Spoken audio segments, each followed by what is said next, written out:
राजस्थान का इतिहास। महत्वपूर्ण प्रश्न। और इसके आगे आगे मैं लिख दूं पार्ट 2, तो कोई अतिशयोक्ति नहीं होगी, क्योंकि अपने पिछले वीडियो में मतलब अपने पार्ट फर्स्ट में राजस्थान इतिहास के 15 इम्पोर्टेंट क्वेश्चनों के बारे में चर्चा की थी। आज ही अपना दूसरा पार्ट है। आप लोग सोनू स्टडी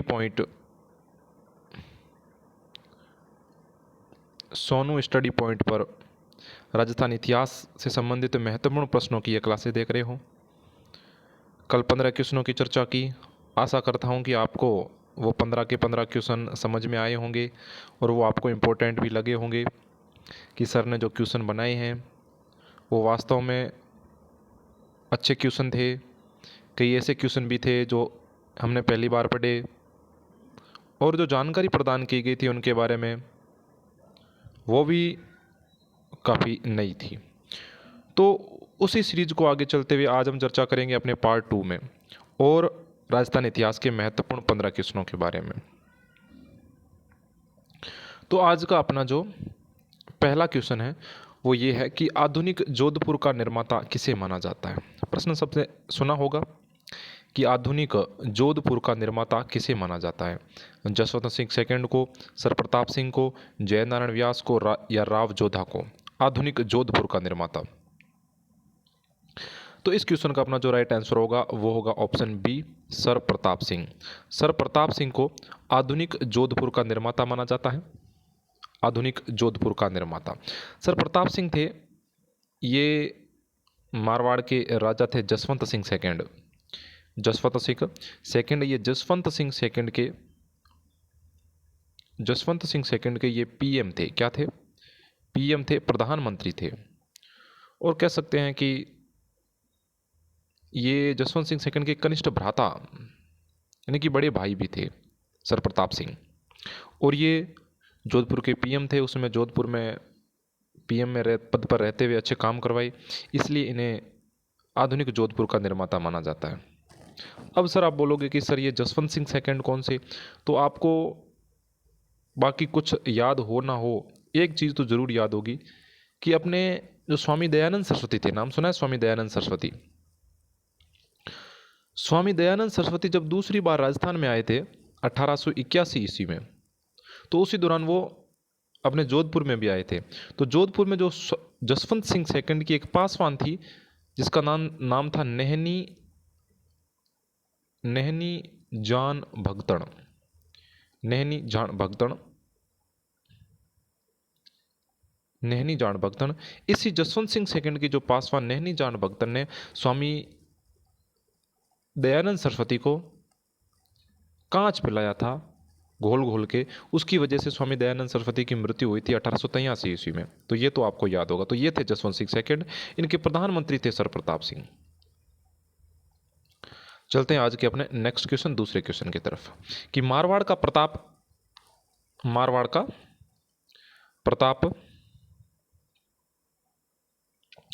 किसे कहा जाता है। मारवाड़ का प्रताप राम को, उदय सिंह को, चंद्रसेन को या मालदेव को। इनमें से किसको मारवाड़ का प्रताप कहा जाता है।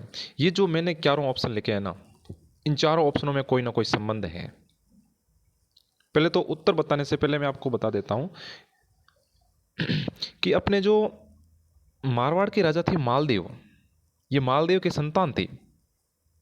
मारवाड़ के राजा थे मालदेव। मालदेव के संतान थी, एक थी अपने चंद्रसेन, एक थे उदय सिंह, एक थे राम, और एक थे आपने नाम सुना होगा रायमल। ये चारों किसकी संतान थे? मालदेव की संतान थी। चंद्रसेन, उदय सिंह, राम और रायमल। इनमें से मारवाड़ का प्रताप कहा जाता है, वो मारवाड़ का प्रताप कहा जाता है राव चंद्रसेन को। राव चंद्रसेन 1562 से लेकर 1581 तक अपने जोधपुर के शासक रहे। इन्हें मारवाड़ का प्रताप कहा जाता है। अब जब मालदेव के ये संतान थे, तो एक छोटी सी कहानी बताऊं तो आपको। मालदेव के ये संतान थे ना, तब मालदेव का सबसे बड़ा बेटा था वो राम था। मालदेव का सबसे बड़ा बेटा था वो राम था। लेकिन मालदेव ने, जब मालदेव शासक था तभी इसी ने राम को तो अपनी रियासत से बाहर निकाल दिया था। और उससे जस्ट छोटा बेटा था उदय सिंह, उदय सिंह को राजा नहीं बनाया। मालदेव ने चंद्रसेन की योग्यता देखते हुए, तो तीसरे नंबर पर था चंद्रसेन, इसे मारवाड़ का अगला शासक घोषित किया था। इसके लिए चंद्रसेन की अपने भाइयों के साथ बनती भी कम थी, राम के साथ में, उदय सिंह के साथ में। बाद में चंद्रसेन ने अपने राम, जो भाई था राम, इसको तो गुंदोज की रियासत दी थी और उदय सिंह को फड़ौदी की रियासत दी थी। लेकिन फिर भी ये भाई कभी मिलजुल कर नहीं रहे, ये हमेशा इसके विरोध में रहे। तो ये था अपने मारवाड़ का प्रताप, किसे कहा जाता है? राव चंद्रसेन को कहा जाता है। चलते अपने नेक्स्ट तीसरे क्वेश्चन की तरफ।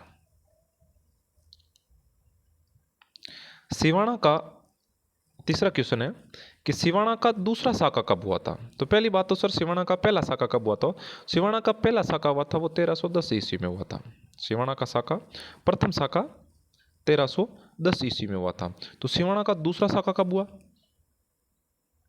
सिवाना का दूसरा साका हुआ था वो 1589 ईस्वी में हुआ था। कब हुआ था?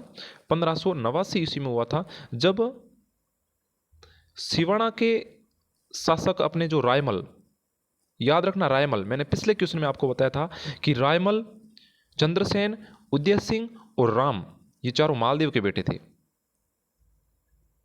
और चंद्रसेन ने, देखो पिछले क्वेश्चन पे बताऊं अभी, रुको, ये देखो, ये चार संतान थे। इसमें चंद्रसेन जब राजा बना था ना, तो मैंने आपको कहा था उदय सिंह को इसने किसकी जागीर दी थी? उदय सिंह को इसने फड़ौदी की जागीर दी थी। राम को गुंदोज दिया था, और जिसका एक भाई था रायमल, रायमल, इस रायमल को इसने सिवाना की जागीर दी थी, सिवाना दिया था। ये सिवाना में राज करता था रायमल। और अगला क्वेश्चन यही है कि सिवाना का दूसरा साका कब हुआ?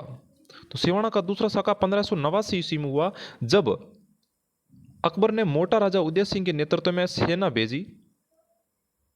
मोटा राजा उदय सिंह के नेतृत्व में, मोटा राजा उदय सिंह कौन? वही चंद्रसेन का भाई उदय सिंह, उसके नेतृत्व में सेना भेजी और सिवाना पर आक्रमण किया। जब उन्होंने सिवाना पर आक्रमण किया, उस समय सिवाना के राजा अपने कौन थे? रायमल थे, रायमल थे। और रायमल की एक बिन ब्याही, ये रायमल की शादी नहीं हुई थी उस लड़की के साथ, उसका नाम था, एक भान कंवर नाम की लड़की थी जिसके साथ रायमल की शादी होने ही वाली थी। ये भान कंवर कौन थी? तो ये भान कंवर बूंदी के राजा सुरजनहाड़ा की बेटी थी। भान कंवर बूंदी के राजा सुरजनहाड़ा की बेटी थी, इसकी शादी रायमल के साथ तय हो रखी थी, लेकिन शादी हुई नहीं थी। लेकिन जब भान कंवर को पता चला कि रायमल पर हमला कर दिया मोटा राजा उदय सिंह ने, तब वो बिना शादी किए हुई भी वो सिवाना आ गई थी। और वहाँ पर कहते हैं कि भान कंवर भी मारी जाती है और रायमल भी मारा जाता है। इसी प्रकार ये सिवाना का दूसरा साका हुआ था, जो 1589 ईस्वी में हुआ था। चलते हैं अपने नेक्स्ट चौथे क्वेश्चन की तरफ। देखो, इसमें एक चीज आपको और बताऊं तो, जो अगला एक ये आया अपने कि एक लाइन है, मिली थी मुझे कहीं से, मैं ले आया कि कटिया पहला कोड श्यों गाथा सुनी निज जाया, अरे जिन विद कवि जतावियो, जिन विद कवि जतावियो उन विद कटियो जाए। ये लाइन पृथ्वीराज राठौड़ की है। मैंने आपको पिछली क्लास में बताया था कि अपने बीकानेर के राजा थे कल्याणमल। कल्याणमल के दो बेटे थे, एक था राय सिंह और एक था पृथ्वीराज राठौड़। ये उस पृथ्वीराज राठौड़ की लाइनें हैं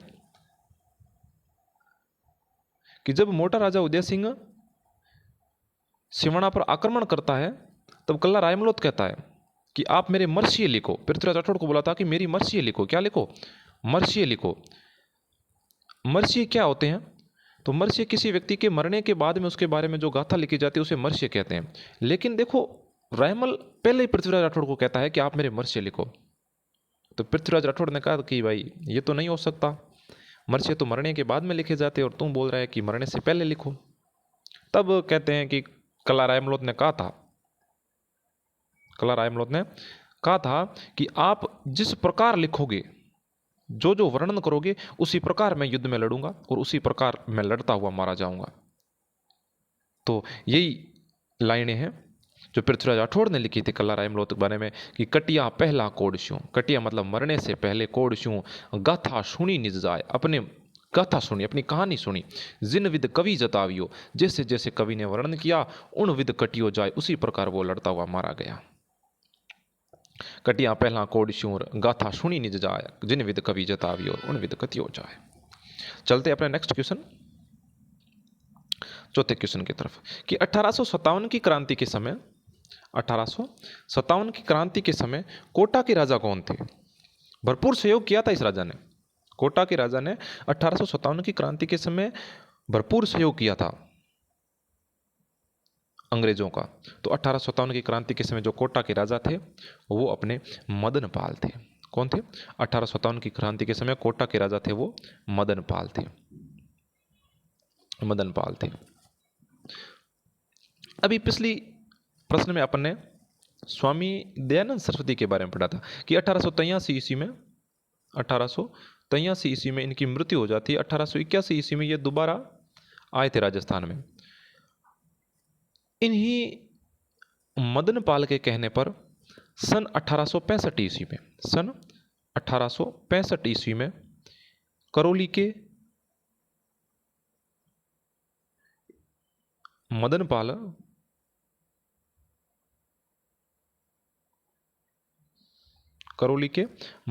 के आमंत्रण पर अपने जो स्वामी दयानंद सरस्वती थे वो सर्वप्रथम कहाँ आए थे?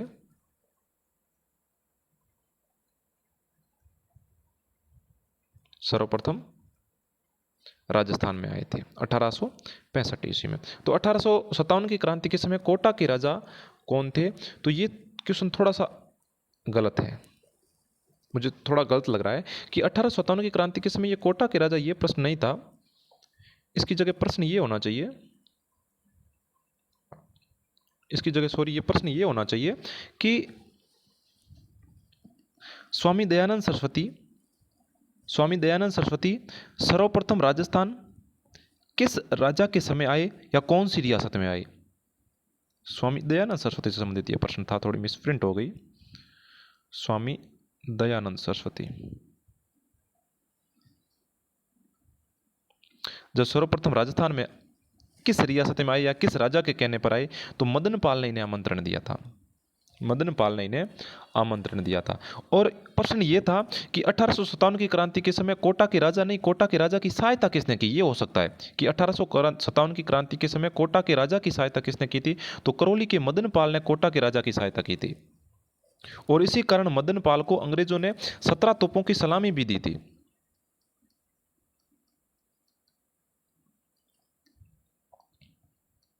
सत्रह तोपों की सलामी भी दी थी। आप तो कोई भी प्रश्न रख लेना, ये भी रख सकते हैं कि स्वामी दयानंद सरस्वती सर्वप्रथम राजस्थान में कब आई? तो सर्वप्रथम मैं आपको बता दूं कि राजस्थान में 1863 ईस्वी में आए थे और कई की 1865 भी बताते हैं।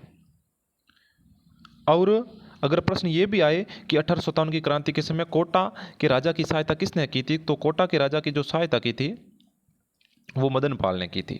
दोनों में से कोई भी क्वेश्चन रख लेना, ये कोटा के राजा वाला ये प्रश्न नहीं था। चलते अपने नेक्स्ट 5वें क्वेश्चन की तरफ।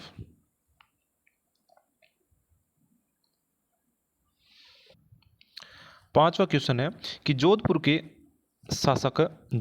शासक गज सिंह प्रथम को, कलर चेंज करते हैं, गज सिंह प्रथम को दल थंबन की उपाधि किस मुगल बादशाह ने दी थी? किस मुगल बादशाह ने जोधपुर के शासक जो अपने गज सिंह प्रथम थे इन्हें दल थंबन की उपाधि प्रदान की थी? तो मैं आपको बता दूं कि मुगल बादशाह जहांगीर ने गज सिंह प्रथम को दल थंबन की उपाधि प्रदान की थी। दल थंबन का मतलब क्या होता है? तो दल थंबन का मतलब होता है सेनाओं को रोकने वाला। इसका शाब्दिक अर्थ यही होता है कि सेनाओं को रोकने वाला।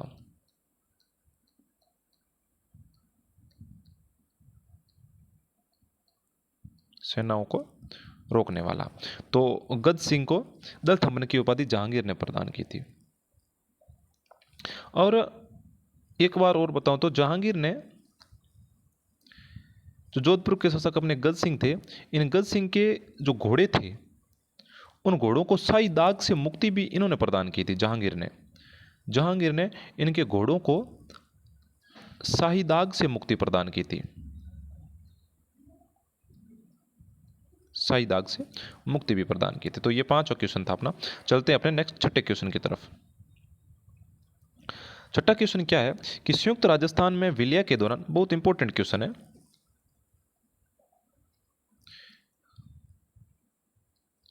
कि संयुक्त राजस्थान में विलय के दौरान किस राजा ने कहा था, राजस्थान के किस राजा ने कहा था कि मैं अपने डेथ वारंट पर हस्ताक्षर कर रहा हूं, मैं अपने डेथ वारंट पर हस्ताक्षर कर रहा हूं। तो मैं आपको क्या देना चाहता हूं कि उस समय जब विलय हो रहा था राजस्थान में, तो पहले तो सभी राजाओं की अपनी अलग रियासत थी, उनका अलग, कह सकते हैं कि अलग अपना देश था, जिसका सर्वे सर्वा वो खुद हुआ करते थे। लेकिन जब वो अपनी सत्ता किसी दूसरे राजा के हाथों में, दूसरे शासक के हाथों में सौंप रहे थे, तो ये उनके लिए एक डेथ वारंट के जैसा ही था, क्योंकि अब उनके हाथ में कुछ नहीं रहने वाला था। तो ये सही कहा था संयुक्त राजस्थान विलय के दौरान कि मैं अपने डेथ वारंट पर हस्ताक्षर कर रहा हूं। यह कथन कहा किसने था, तो यह कथन अपने उस समय जो बांसवाड़ा के राजा थे चंद्रवीर सिंह, बांसवाड़ा के राजा थे चंद्रवीर सिंह, बांसवाड़ा के राजा थे चंद्रवीर सिंह, उन्होंने कहा था कि मैं अपने डेथ वारंट पर हस्ताक्षर कर रहा हूं।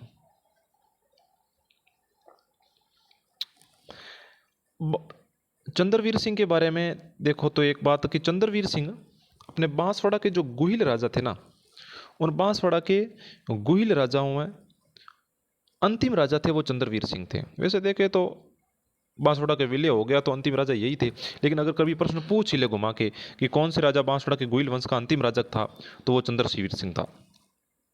और अगर इसकी जगह पूछे कि प्रथम शासक कौन था, तो मैं आपको बता दूं कि वांगड़ के राजा थे उदय सिंह। वांगड़ में डूंगरपुर और बांसवाड़ा साथ में आते थे। वांगड़ के राजा थे उदय सिंह। उदय सिंह की 2 संतान थी, एक था जगमाल और एक थे पृथ्वीराज, एक थे पृथ्वीराज। इन दोनों ने क्या किया कि वांगड़ के 2 टुकड़े किए। जगमाल ने तो बांसवाड़ा लिया, बांसवाड़ा मतलब माही नदी के दक्षिण का क्षेत्र बांसवाड़ा, और पृथ्वीराज ने डूंगरपुर लिया। तो अगर प्रश्न पूछे कि बांसवाड़ा के गुहिल वंश का प्रथम शासक कौन था, तो प्रथम शासक जगमाल था, और अंतिम शासक कौन था, तो अंतिम शासक चंद्रवीर सिंह था। चलते हैं अपने नेक्स्ट क्वेश्चन, 7वें क्वेश्चन की तरफ।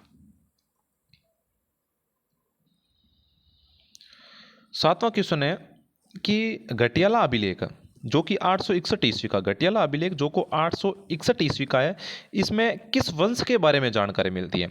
गुहिल वंश, प्रतिहार वंश, मोखरी वंश या राठौड़ वंश? गुहिल वंश नाम सुना है सर, प्रतिहार वंश सुना है सर, राठौड़ वंश सुना है, लेकिन मोखरी वंश नहीं सुना।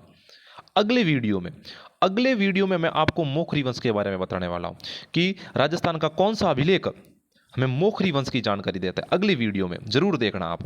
राठौड़ वंश नाम सुना है, प्रतिहार सुना है, गुहिल सुना है, अब इनमें से कौन सा होगा? मोखरी वंश का तो एक अलग अभिलेख है, मैं आपको बताऊंगा। तो घटियाला अभिलेख जो 861 ईस्वी का है, उससे हमें राजस्थान में प्रतिहार वंश की जानकारी मिलती है। प्रतिहार वंश की जानकारी, किस वंश की? प्रतिहार वंश की जानकारी मिलती है। अब इस घटियाला अभिलेख को किसने स्थापित करवाया, कहां है?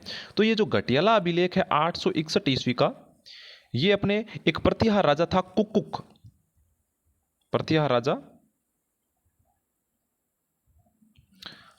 राजा कुकुक ने इस घटियाला अभिलेख को मंडोर में स्थापित करवाया। कहां स्थापित करवाया? मंडोर। मंडोर कहां है? जोधपुर में। तो ये कहां पर था? मंडोर में था।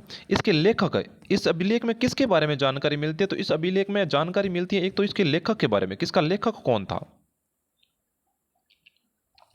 तो इसको जो लेखक थे वो एक मातृ रवि, नाम था मातृ रवि। मातृ रवि नाम के एक मग ब्राह्मण थे, वो इसके लेखक थे, और उसके खुदाई करने वाले जो उत्कीर्णक थे उनका नाम था कृष्णेश्वर। कृष्णेश्वर, कृष्णेश्वर इसके क्या थे?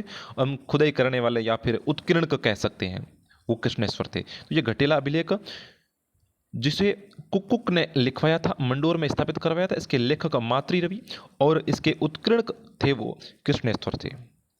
इस अभिलेख से हमें प्रत्यार राजा, इसमें और क्या मिलता है, तो इसमें प्रत्यार राजा हरिश्चंद्र से लेकर जो कुक्कुक है यहां तक की इनकी वंशावली मिलती है कि कुक्कुक से पहले कौन सा राजा था, उससे पहले कौन सा था, उससे पहले कौन सा था, हरिश्चंद्र तक की जानकारी मिलती है। और इसमें लिखा हुआ है जब कुक्कुक ने इसको खुदवाया तो कुक्कुक अपनी तो बड़ी महिमा करेगा कि आप खुद अगर काम करवावा तो आप आमनी तो महिमा जरूर करा कि घर में जे टाँको ही बनीज दो वह तो टाबर मत जार आप रो नाम लेगी, क्योंकि याद के लिए। तो जब ये अभिलेख कुक्कुक ने लिखवाया तो कुक्कुक ने अपनी बड़ाई का वर्णन किया कि साहब मेरा उस समय गुजरात, कुक्कुक क्या कहता है कि उस समय मेरा गुजरात, साथ साथ में वल, मांड, पचभद्रा, आज का अपना पचभद्रा, पचभद्रा, त्रिवेणी,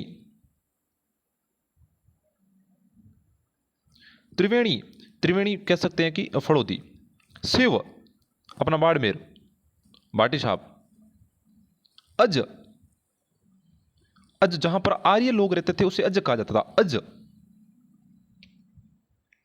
वो कहता है कि इन इतने क्षेत्रों में मैं लोकप्रिय था, मैं बड़ा राजा था, इन पर अपनी धाक रखता था। को कहता है कि गुजरात, वल, मांड, पचभद्रा, त्रिवेणी, शिव, अज, इन सभी क्षेत्रों में मेरी लोकप्रियता थी उस समय। ये लिखो, उनको कहा था उत्कर्ण कर मातृ रवि की क्या लिख रहा है साहब, ये लिख, ये नहीं, ये लिख कि मैंने कहां कहां पे राज किया है। इस अभिलेख के बारे में एक और जानकारी दूं तो ये अभिलेख, इसमें कुल 5 लेख है। कितने लेख है, प्रश्न पूछ सकता है कभी कि कितने लेख है, उसमें कुल 5 लेख है। एक तरफ 4 और एक तरफ 1, 2 भागों में डिवाइड करता हूं। जो 4 लेख है ये संस्कृत भाषा में है। किस भाषा में, संस्कृत। और ये जो एक अभिलेख है ये प्राकृत भाषा में, प्राकृत भाषा, प्राकृत भाषा में 5 लेख है, 5 लेख है, 4 लेख संस्कृत भाषा में और 1 लेख प्राकृत भाषा में। अब ये जो 4 संस्कृत भाषा में, ये एक स्थान पड़ता है जिसका नाम है खाखू देवल, खाखू देवल नाम का स्थान है। वहां पर एक स्तंभ है, मतलब हम कह सकते हैं कि कोई एक स्तंभ है जैसे कि बनाया हुआ, उस स्तंभ के चारों तरफ उत्कीर्णक है।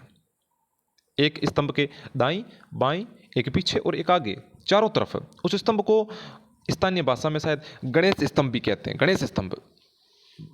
उसके चारों ओर ये संस्कृत भाषा में उत्कीर्ण है।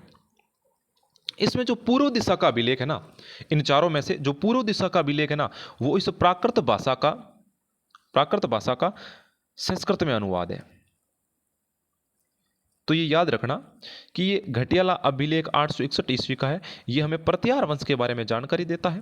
प्रत्यार वंश के राजा कुक्कुक ने इसको मंडोर में स्थापित करवाया था। इसमें कुल 5 शिलालेख हैं, जिसमें से 4 संस्कृत भाषा के और 1 प्राकृत भाषा का है।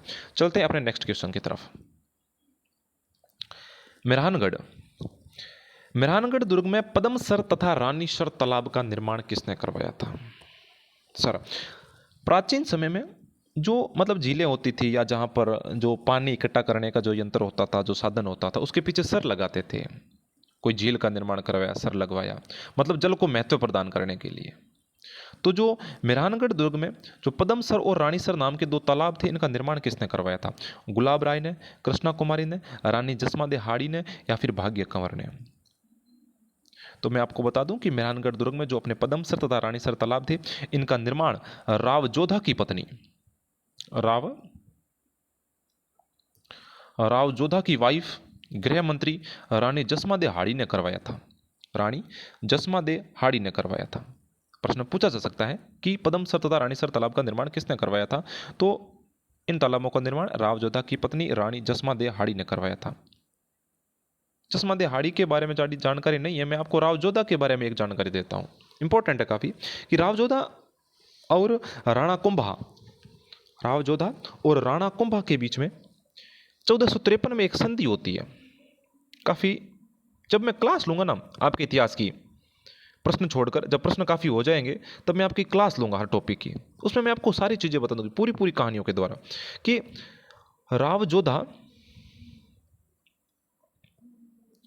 राव जोधा और राणा कुंभा के बीच में, राव जोधा और राणा कुंभा के बीच में एक संधि होती है, आवड़ बावड़ की संधि, आवड़ बावड़।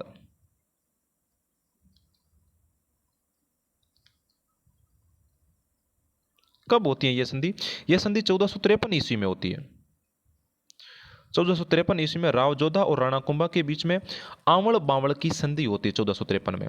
कहते हैं कि आवड़ और बावड़, आवड़ मतलब आवड़ की झाड़ी और बावड़ मतलब बावड़ की झाड़ी, ये दोनों अगर देखें तो राव जोधा की जो बुआ थी हंसाबाई, राव जोधा की बुआ थी हंसाबाई, राव जोधा का पिता था रणमल, रणमल का बेटा था जोधा, रणमल की बहन थी हंसाबाई, हंसाबाई का बेटा था मोकल और मोकल का बेटा था कुंभा। मतलब ये दोनों रिश्ते में भी थे, लेकिन फिर भी इनके जोधपुर को लेकर, मेवाड़ को लेकर इन दोनों के बीच में संघर्ष मोकल से चलता आ रहा था। तो जब इन दोनों के बीच में संधि करवाई गई तो इसमें कहा गया कि जो आवड़ की झाड़ी तक का क्षेत्र है वो क्षेत्र तो कुंभा के पास में रहेगा, और जो बावड़ की झाड़ी तक वाला क्षेत्र है वो जोधा के पास में रह गया। तो ये आवड़ बावड़ की संधि हुई थी जोधा और कुंभा के बीच में 1453 ईस्वी के 1453 ईस्वी में। चलते हैं अपने नेक्स्ट क्वेश्चन की तरफ। Next question, number question, Jalaluddin Khilji ने राजस्थान के किस दुर्ग के बारे में कहा कि मैं ऐसे 10 दुर्गों को मुसलमान के एक बाल के बराबर भी नहीं समझता? नाच न जाने आंगन टेढ़ा, हार के बाद में कई बार इसने ये लेना, एक बार नहीं 2 बार हारा था ये। उस दुर्ग के शासक ने हमीरदेव चौहान जो राजा था उसने जलालुद्दीन खिलजी को 2 बार हराया था। तब थक हार कर इसने कहा था कि यार क्या ये दुर्ग क्यों इसके पीछे पड़ा, इसको तो मैं मेरे एक बाल के बराबर भी नहीं समझता। तो जलालुद्दीन खिलजी ने राजस्थान का जो अपना दुर्ग था रणथंभौर दुर्ग, रणथंभौर दुर्ग पर 2 आक्रमण किए थे। एक किया था 1290 ईस्वी में और एक आक्रमण किया था 1292 ईस्वी में, मतलब 2 साल के गैप में, एक 1290 एक 1292, 2 आक्रमण किए थे। और दोनों आक्रमणों में ही अपने यहाँ के जो राजा थे रणथंभौर के, चौहान शासक हमीरदेव चौहान, चौहान शासक हमीरदेव चौहान, चौहान शासक हमीरदेव चौहान ने 2 बार जलालुद्दीन खिलजी को हराया था। और तीसरी बार और डेरा डाल के बैठ के जीतूंगा जीतूंगा। पहली बार हार गया था 1290 ईस्वी में, दोबारा 12 बोरणों में डेरा डाला कि अब की बार तो जीत के ही रहूंगा, लेकिन काफ़ी दिनों तक डेरा डाल के रहता है और फिर जब जीत पास में नहीं दिखती है तब कहता है कि यार मैं ऐसे दुर्गों को तो मुसलमान के एक बाल के बराबर भी नहीं समझता, और वो अपना डेरा वहां से उठा कर लेता है और वापस चला जाता है। तो ये रणथंभौर दुर्ग के बारे में कहा था। प्रश्न ये भी पूछा जा सकता है कि किस राजा से हार के बाद में जलालुद्दीन खिलजी ने ये वाक्य, ये कथन कहा था? तो हमीरदेव चौहान से हार के बाद में ये कहा था। हमीरदेव चौहान, भाई ये हमीरदेव चौहान प्रतापी राजा थे, वरना कोई बाप पहले अपने बेटे को अपने जीवन काल में राजा घोषित नहीं करता था। ये जो हमीरदेव चौहान थे इनके पिता का नाम था जेत्र सिंह।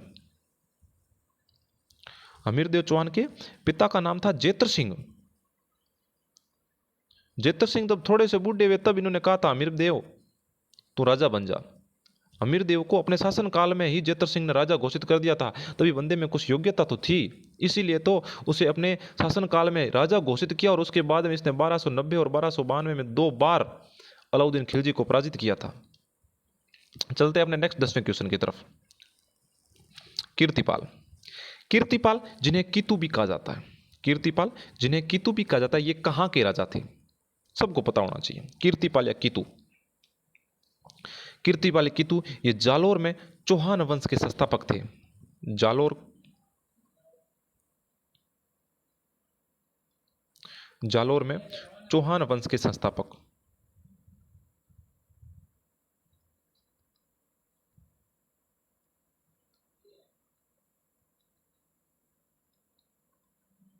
तो अभी राजा कहाँ के थे?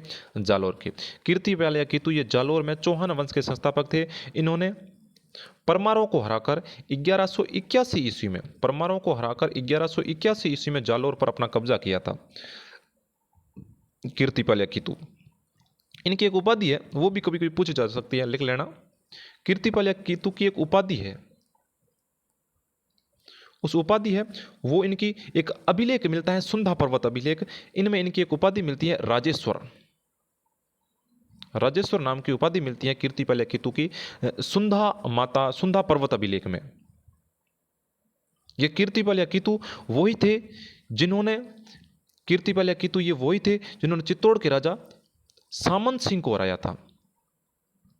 चित्तौड़ के राजा सामंत सिंह को हराया था, चित्तौड़ के राजा थे, याद रखना, सामंत सिंह, इनको हराया था कीर्तिपाल कीतु ने। फिर यही सामंत सिंह, और बात देखो, यही सामंत सिंह आगे वहां से भागकर वांगड़ जाते हैं और वांगड़ में परमारों को हराते हैं। वांगड़ में परमारों को हराते हैं और वहां पर गुहिल वंश की स्थापना करते हैं। वांगड़ कौन सा? डूंगरपुर बांसवाड़ा। फिर पिछले वीडियो में मैंने आपको बताया था कि डूंगरपुर और बांसवाड़ा को किसने अलग अलग किया था। तो ये चीजें जोड़ना कि कीर्तिपाल या कीतु जालोर में चौहान वंश का संस्थापक, जालोर में परमारों को हराकर इसने स्थापना की। इसी ने ही पास में ही जो गुहिल वंश का शासक था अपने सामंत सिंह को हराया। सामंत सिंह वहां से भागकर वांगड़ आता है और वहां से फिर वो भी परमारों को हराता है और वांगड़ में गुहिल वंश की स्थापना करता है। चलते हैं नेक्स्ट 11वें क्वेश्चन की तरफ। जयपुर रियासत द्वारा जरायम पेशा कानून कब लागू किया गया? जयपुर रियासत द्वारा जरायम पेशा कानून कब लागू किया गया? भारत सरकार द्वारा एक अधिनियम लागू किया गया था 1924 ईस्वी में। भारत सरकार द्वारा एक अधिनियम लागू किया गया था 1924 ईस्वी में। उसका नाम था आपराधिक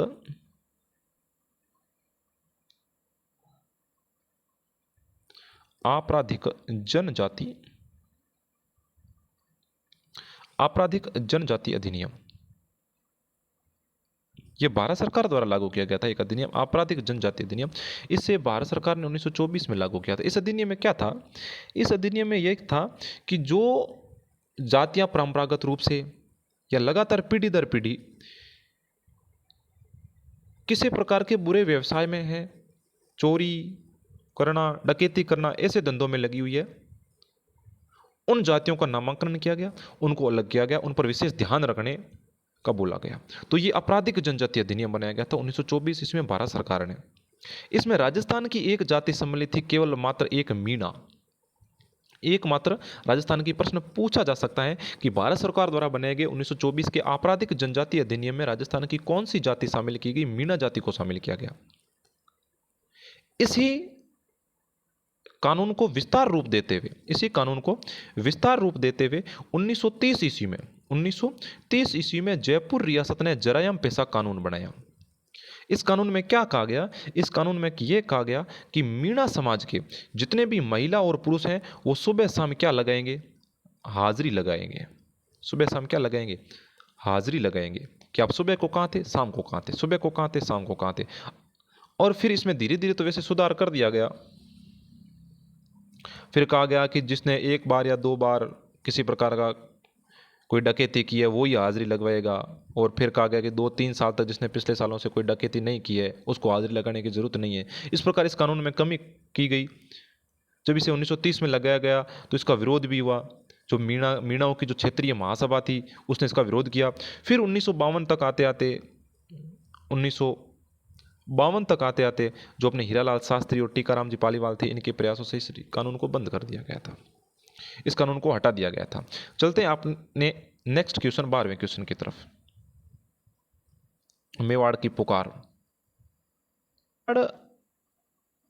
की पुकार नामक पर्चे का संबंध किस आंदोलन से था? मेवाड़ की पुकार।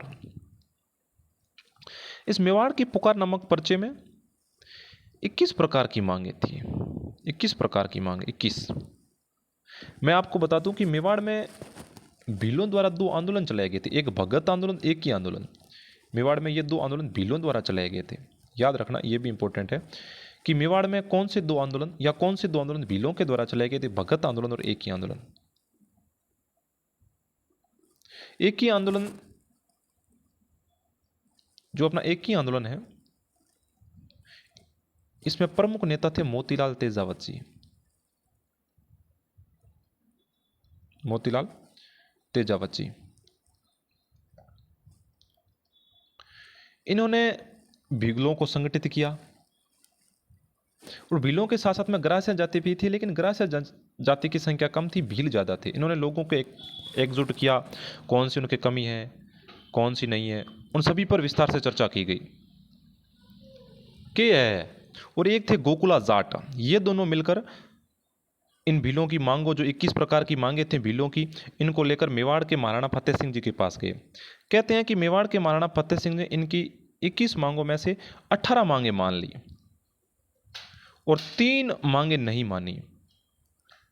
3 मांगे नहीं मानी। वो 3 मांगे कौन कौन सी थी? एक थी वन संपदा से संबंधित, कि आपको वनों पर पूर्ण अधिकार प्रदान नहीं किया जाएगा।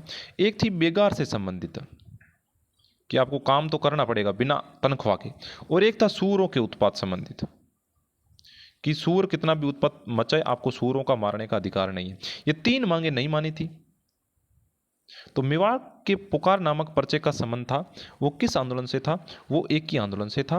इसमें 21 प्रकार की मांगे थी, जिसमें से 18 प्रकार की मांगे मेवाड़ के महाराणा फतेह सिंह जी द्वारा मान ली गई, लेकिन वन संपदा, बेगार व सूअरों के उत्पाद संबंधी जो 3 मांगे थी, इन तीनों मांगों को नहीं माना गया था। फिर मोतीलाल तेजावत ने वैसे लोगों को कहा भी था कि अपन को कुछ नहीं करना, अपन ने 21 की 21 मांगे मान ली है, आपको ना तो वन संपदा पर अपना अधिकार है, ना तो बेगार देंगे, और ना ही सूअरों के उत्पात करेंगे तो सूअरों को मारेंगे, ये भी करेंगे। उन्होंने लोगों से आग्रह किया था कि हम सभी काम करेंगे, अपन को सब छूट प्रदान कर दी गई है। तो ये थी मेवाड़ का पुकार नामक पर्चा। अपना आज का 13वां क्वेश्चन, कि मेवाड़ का गांधी नाम से कौन प्रसिद्ध है? तो मेवाड़ का गांधी नाम से, मेवाड़ का गांधी, या फिर अगर कहें आदिवासियों का मसीहा,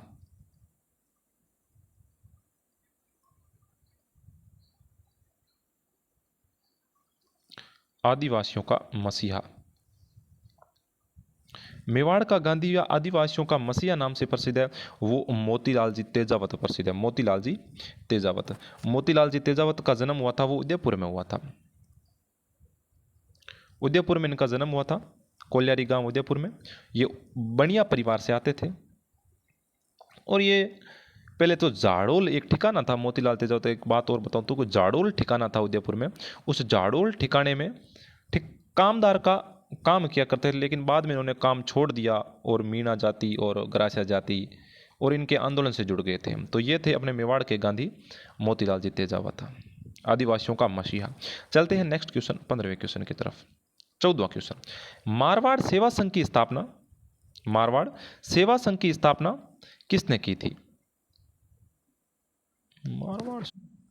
मारवाड़ सेवा संघ की स्थापना की गई थी वो 1920 ईस्वी में की गई थी।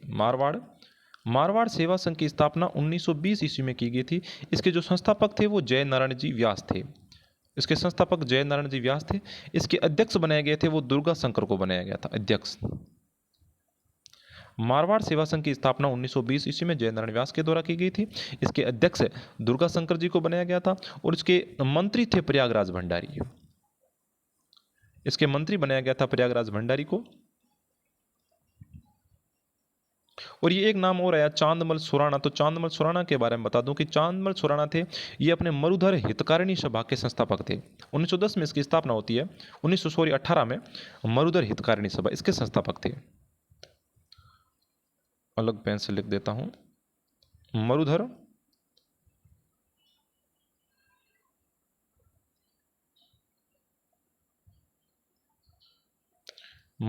हितकारिणी सभा। मरुधर हितकारिणी सभा के संस्थापक थे वो अपने चांदमल सुराणा थे।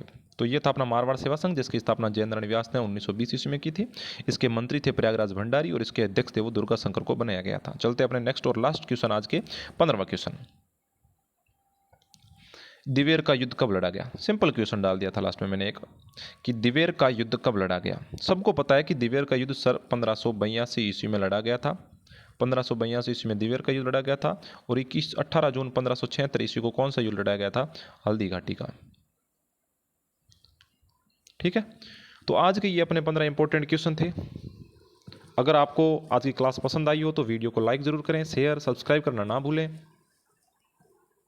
और इसी प्रकार अपने कल इसी टाइम में सुबह 8-9 बजे के करीब और एक वीडियो अपलोड कर दूंगा आपके लिए। मतलब राजस्थान हिस्ट्री से संबंधित जितने भी इंपॉर्टेंट क्वेश्चन हैं, चाहे वो छोटे हो बड़े हो, हर प्रकार के क्वेश्चन आपके लिए लाए जाएंगे। और क्वेश्चन पूरे होने के बाद में मैं आपके लिए राजस्थान हिस्ट्री की क्लास लेके आऊँगा। तो तब तक आप हमसे जुड़े रहिए। आज के लिए बस इतना ही। धन्यवाद।